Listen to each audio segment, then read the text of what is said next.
So guys इस video में हम देखेंगे कि जो सीएसएस का स्ट्रक्चर होता है ना वो कैसा होता है। और जो सीएसएस लिखते हैं वो तीन तरीके से लिख सकते हैं, एक्सटर्नल, इंटरनल और इनलाइन। ठीक। तो जो जावास्क्रिप्ट पढ़ रहे थे तो हमने देखा था कि जावास्क्रिप्ट भी हम तीन तरीके से लिख रहे थे। इंटरनल जावास्क्रिप्ट क्या होती है, मतलब तुम दो स्क्रिप्ट टैग जो है उसके अंदर अपना पूरा कोड लिख दो, अपना फंक्शन लिख दो। और वो फंक्शन कैसे लिखते थे हम, यहाँ पे एक इवेंट डालते थे डॉम कंटेंट लोडेड। तो डॉम कंटेंट लोडेड मतलब है जैसे ही आपकी वेबसाइट लोड होगी तब जाकर के ये स्क्रिप्ट लोड होगी और ये पैरा एग्जीक्यूट होगा। क्यों होता है ऐसा, ये हमने बताया था, क्योंकि जब कंटेंट लोड नहीं होगा, अगर मतलब डॉम लोड नहीं, उससे पहले अगर ये क्या होता है कि ये जो आपका एचटीएमएल है वो ऊपर से नीचे तक रीड होगा। अगर ऐसा हुआ कि ये जो स्क्रिप्ट है वो पहले ही आ गई और आप इन्वोक बाद में कर रहे हो तो ये तो पहले ही रन हो गया, ऐसे ही तो पहले ही रन हो गया ना, और इसकी फंक्शनैलिटी तो बाद में यूज हो रही है। तो इसलिए फिर वो वहाँ पे स्क्रिप्ट जो होगी काम नहीं करेगी सही से। तो इसलिए हम यहाँ पे डॉम कंटेंट लोडेड यूज करते हैं। इसका मतलब होता है कि जब हमारा पूरा जो एचटीएमएल है जो पूरा अच्छे से लोड हो जाए तब हम इसका जो फंक्शनैलिटी है उसको वहाँ पे जाकर के यूज हो जाए।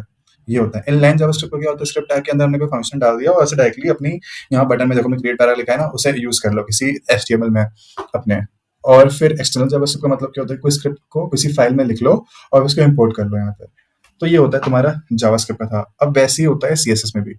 सीएसएस में कैसे होता है कि ये देखो मैंने यहाँ पे लिखा है ना सीएसएस, तो ये सीएसएस है यहाँ पे, external CSS, external style sheet. ठीक। तो इसको हमने यहाँ पे इंपोर्ट किया है। अब इसको लिखने का स्ट्रक्चर कैसा होता है वो देखो, यहाँ पे एग्जांपल दिया हुआ है मैंने।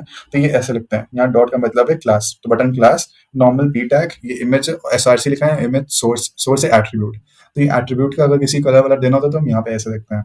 तो ये सब चीजें हमने पिछले वीडियो में देखी थी। ठीक। तो मैं पीछे पिछले वीडियो में हमने इंट्रोडक्शन दिया था इस चीज का और वहाँ पे ये चीजें देखी थी मैंने।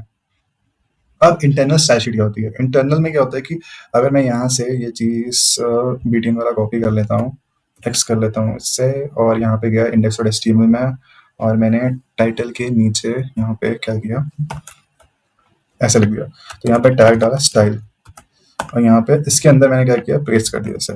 ठीक।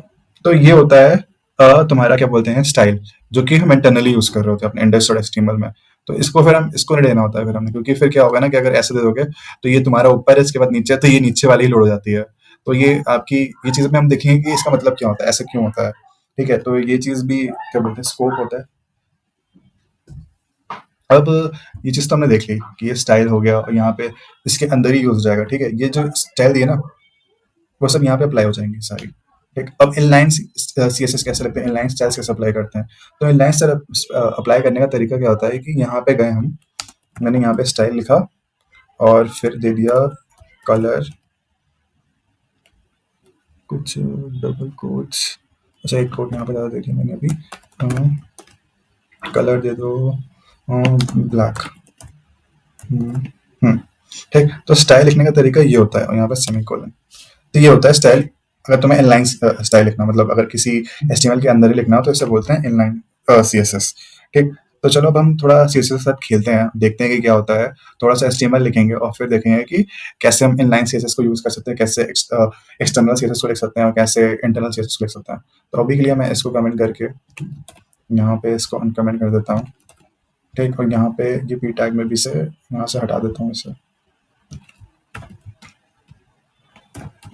और इसे अगर रन कर देता हूँ मैं तो देखना वेब व्यू में ये देखो नॉर्मल। ठीक। तो यहाँ पे लॉरम कलर वलर आ रहा है, तो ये जो मेरा एक्सटर्नल सीएसएस है वो लोड हो गई है, यहाँ पे वो सब आ रहा है। ठीक।